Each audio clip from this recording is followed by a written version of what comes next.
میرے کریم نبی بیٹھے ہوئے ہیں، حضرت سیدنا ابو ہریرہ رضی اللہ تعالی عنہ روتے ہوئے آئے، آ کر عرض گزار ہوئے، سونے میں قربان جاؤں آپ کے نام پر، میری ماں آپ کی گستاخی کرتی رہتی ہے، آپ کو گالیاں دیتی رہتی ہیں، آپ ذرا دعا فرمائیں نا کہ اللہ میری ماں کو ہدایت بخشے۔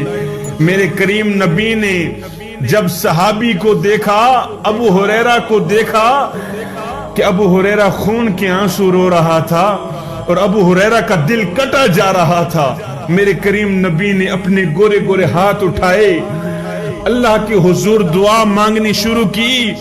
میرے نبی نے ادھر دعا شروع کی، ادھر ابو ہریرہ نے گھر کی طرف دوڑ لگا دی، گھر کی طرف بھاگنے لگے۔ صحابہ دیکھ رہے ہیں کہ دیکھو جی نبی دعا فرما رہے ہیں، ابو ہریرہ کا حق تھا نبی کے ساتھ بیٹھتا، ابو ہریرہ گھر کی طرف دوڑتے چلے جا رہے ہیں۔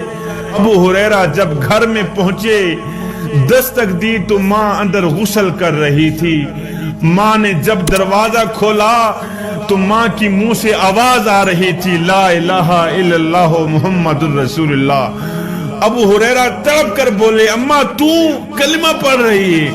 اس نے کہا چپ کر بیٹا، آج تیرا نبی میرے پاس آیا تھا، کہنے لگا تھا اے ابو ہریرہ کی ماں، کل قیامت والے دن بیٹا جنت میں جائے، ماں جہنم میں جائے، یہ ہم سے برداشت نہیں ہوتا۔ بیٹا تیرا نبی مجھے کلمہ بھی پڑھا کے گیا ہے، جنت میں ایک گھر بھی دے کے گیا ہے۔ ابو ہریرہ واپس میرے نبی کی بارگاہ میں جب گئے تو میرے نبی کی دعا ابھی ختم ہی ہو رہی تھی۔ ابو ہریرہ جا کر میرے نبی کے قدموں پہ جا گرے۔ صحابہ نے پوچھا ابو ہریرہ ایک بات تو بتا، اور نبی ادھر دعا کر رہے تھے، تو دوڑ لگاتا گھر کی طرف بھاگ رہا تھا، کیوں بھاگ رہا تھا؟ نبی کے ساتھ بیٹھ کر آمین نہ کہتا؟ ابو ہریرہ رو کر کہنے لگے، یار میں نے سوچا کہ آج دیکھتا ہوں ابو ہریرہ پہلے پہنچتا ہے یا نبی کی دعا میرے گھر میں پہلے پہنچتی ہے۔ صحابہ میں بعد میں پہنچا، نبی کی دعا پہلے پہنچی۔ جب میں نے گھر کی دہلیز پر قدم رکھا تو میری ماں کلمہ پڑھ رہی تھی، لا الہ الا اللہ محمد الرسول۔ حضرت سیدنا یعقوب علیہ السلام نے فرمایا تھا، اے فرشتے جب تو میرے پاس آنا روح نکالنے کے لیے پہلے مجھے بتانا۔ اللہ اکبر، ایک دن ایسا آیا، زندگی کے لمحوں نے تو گزرنا ہی تھا، سورج نے تو ڈھلنا ہی تھا، زندگی ساری گزر گئی، ایک دن فرشتہ آ ہی گیا روح نکالنے کے لیے۔ اللہ کے نبی حضرت سیدنا یعقوب علیہ السلام نے فرمایا، او فرشتے میں نے تجھے کہا نہیں تھا جب تو میرے پاس آنا پہلے مجھے بتانا؟ اللہ اکبر، اس فرشتے نے کہا، اے اللہ کے نبی ایک بار نہیں 7 بار تمہیں بتا چکا ہوں کہ میں آپ کے پاس آ رہا ہوں۔ اللہ کے نبی نے فرمایا وہ کیسے؟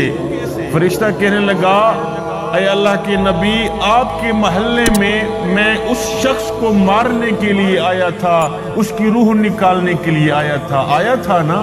اللہ کے نبی نے فرمایا ہاں تو آیا تھا۔ اے اللہ کے نبی آپ کے محلے میں نے ایک بچی کی روح نکالی تھی، ایک بچے کی روح نکالی تھی، ایک بوڑھے آدمی کو مارا تھا اس کی روح نکالی تھی نا؟ یعقوب علیہ السلام نے فرمایا ہاں تو نے نکالی تھی۔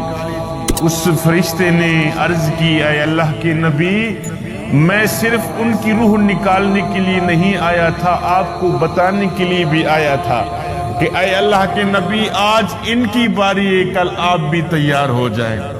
تو میرے بھائیوں، مرنے والے صرف مرتے نہیں ہیں، وہ ہمیں بتا کر بھی جاتے ہیں کہ آج ہماری باری ہے، وہ بھائی کل آپ بھی تیار ہو جائیں۔ بنی اسرائیل میں سے ایک شخص مرا تو اپنے پیچھے ایک مکان 2 بیٹے چھوڑ کے گیا۔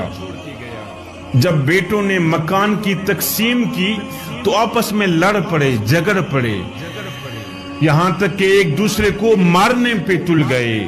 خیر شام ہوئی، دونوں کی آنکھ لگی، نیند آئی، خواب میں بڑے بھائی نے دیکھا کہ دیوار کے اوپر ایک اینٹ پڑی ہوئی ہے، وہ اینٹ آوازیں دے رہی ہیں، او بھائی میرے پیچھے تم لوگ کیوں لڑ رہے ہو؟